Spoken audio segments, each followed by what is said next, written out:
See it on my face, I made up my mind. Not another day, you're on borrowed time. Let me get away, yeah I'm running, yeah I'm running. So love me or leave me, I'm standing alone. Can't shake a feeling that lives in my bones. Lie to me, tell me you wish that you could, but nothing you gave me is worth what you took. 'Cause baby when I'm gone for good.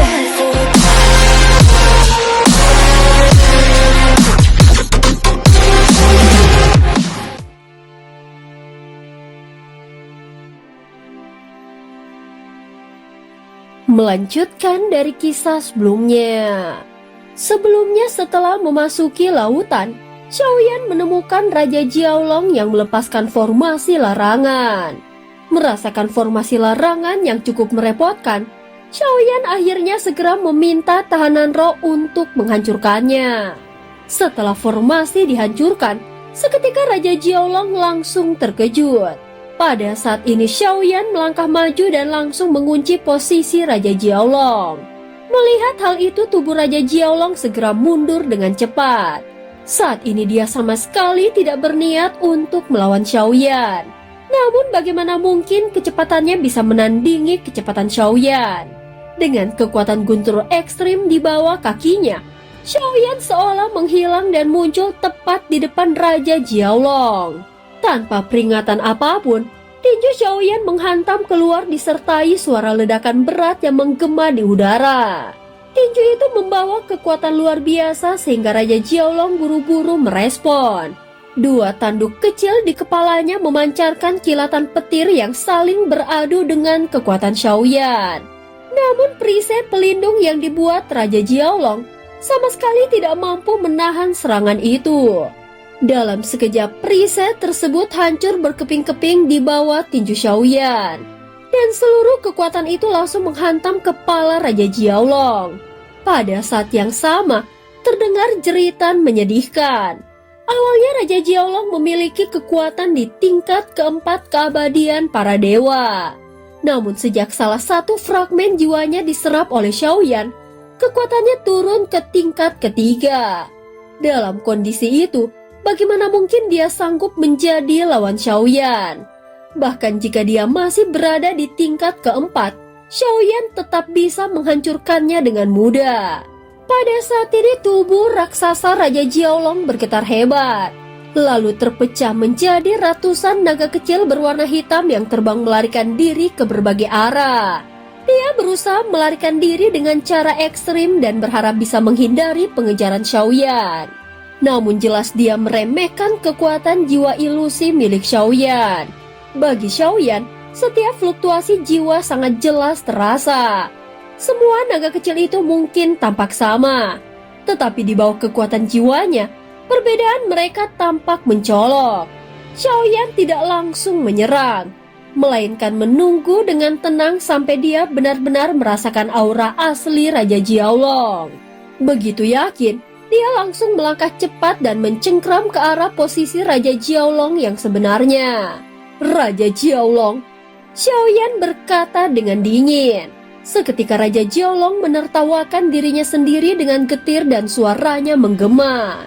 Manusia, apakah kau tahu berapa kali aku lolos dari kematian dengan teknik ini dan tidak pernah gagal? Sayangnya kali ini keberuntungan tidak berpihak padanya.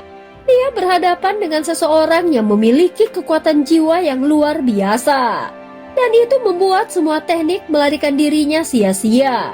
Saat ini tubuh Raja Jiaolong muncul kembali dalam wujud aslinya. Wajahnya dipenuhi rasa takut dan dia segera memohon. Yang mulia dewa manusia, apa yang kau inginkan? Katakan saja, aku akan memberitahumu segalanya. Tolong ampuni nyawaku, ucap Raja Jiaolong. Namun Xiaoyan tidak menanggapi kata-katanya. Cahaya di matanya berputar tajam dan tanpa memberi waktu dia meninju lagi. Kekuatan ledakan itu membuat tubuh Raja Jiaolong bergetar keras dan darah hitam muncrat dari seluruh tubuhnya. Dia mencoba melawan, tetapi Xiaoyan tidak memberinya kesempatan. Satu tangan Xiaoyan segera terulur dan seketika tubuh Raja Jiaolong terseret ke dalam genggamannya. Pencarian jiwa, ucap Xiaoyan dengan dingin. Dia tidak lagi percaya pada ucapan para makhluk buas ini. Sebelumnya, ras gunung mengatakan bahwa Raja Tianzang dibawa oleh ras naga hitam. Tetapi setelah diselidiki ternyata itu bohong. Tanpa ragu, Xiaoyan langsung melakukan pencarian jiwa. Terlihat Raja Jiaolong tidak mampu melawan dan hanya bisa pasrah. Dalam genggaman kekuatan Xiaoyan, seluruh kenangan dan pikirannya dipaksa terbuka. Dari dalam kenangan itu, Xiaoyan hanya mencari informasi tentang Raja Tianzang. Dan benar saja, di kedalaman ingatan itu dia melihat sosok Raja Tianzang. Tubuhnya diikat oleh 4 rantai.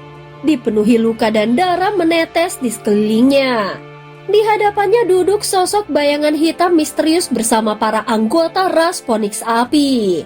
Mereka juga tampak sedang bersiap melakukan sesuatu pada Raja Tianzang. Namun pemandangan itu berhenti di situ. Begitu Xiaoyan menarik kembali kekuatan jiwanya, Raja Jiaolong langsung memuntahkan darah segar. Tubuhnya gemetar dengan hebat. Dia berlutut dan berkata dengan suara putus asa, Aku salah. Tolong ampuni nyawaku. Jangan bunuh aku." Xiaoyan menatapnya dengan dingin dan berkata sinis, "Lepaskan kesadaranmu.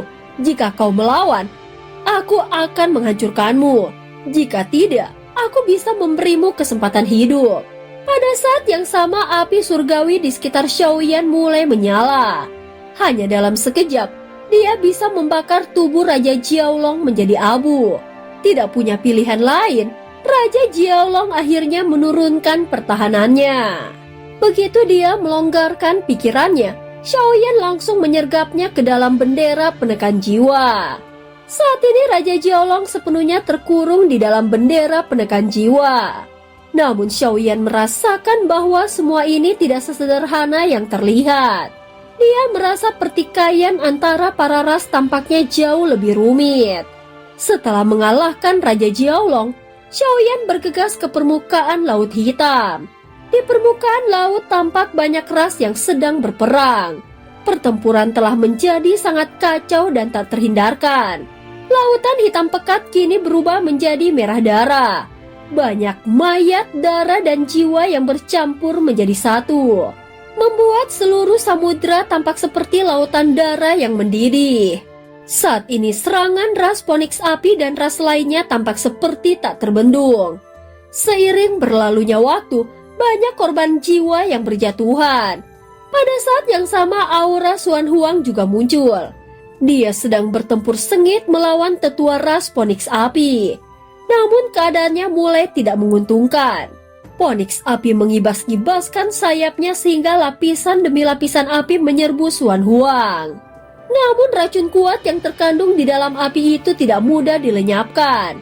Xiaoyan yang melihat pertempuran itu tidak menyangka dia benar-benar berani meninggalkan benua Long Yuan. Jika Xuan Huang terbunuh, maka ras naga takkan memiliki penjaga. Jadi siapa lagi yang bisa menyelamatkan ras naga? Xiaoyan bergumam pelan sambil mengamati pertempuran. Xuan Huang tiba-tiba berubah menjadi wujud manusia. Segera api beracun berkumpul ke arahnya. Beberapa saat berikutnya, terlihat dia sedang memegang sebuah kuali yang berisi api. Setelah berhasil mengatasi api beracun itu, tangannya pun langsung bergerak membuat api itu melesat kembali ke langit. Tatapan mata Xiaoyan mengecil dan dia bisa merasakan api itu mengandung kekuatan aturan yang sangat kuat. Sambil terus-menerus tertawa, api meluap keluar dari tubuh Phoenix Api. Xuan Huang menggerakkan kualinya yang besar untuk mencoba menahan. Namun di bawah hantaman yang terus-menerus terdengar bunyi retakan dari kualinya. Seketika pertahanannya tidak bisa menahan serangan ini dan kualinya pun tidak mampu menghadang. Namun Xuan Huang bukanlah lawan sembarangan. Dengan tubuh besarnya, dia mampu menahan serangan dan menyerang balik lalu mendekat ke arah Phoenix Api hingga hampir menghancurkannya. Namun Phoenix api masih terus menyerang sehingga daging Xuan Huang pecah berkeping-keping dan darah memercik ke segala arah. Phoenix api mundur sambil menyerang Xuan Huang dan gerakannya lincah sehingga Xuan Huang sulit mengantisipasi. Hingga saat ini, kekuatan mereka seimbang membuat suasana menjadi semakin menegangkan. Aku tidak akan menahan diri lagi. Suara Xuan Huang terdengar. Di langit ada kilatan petir yang menyala dan auranya melonjak drastis. Tubuhnya menyusut dan kekuatannya meningkat lalu menghantam Phoenix api. Segera Phoenix api buru-buru membentuk perisai api.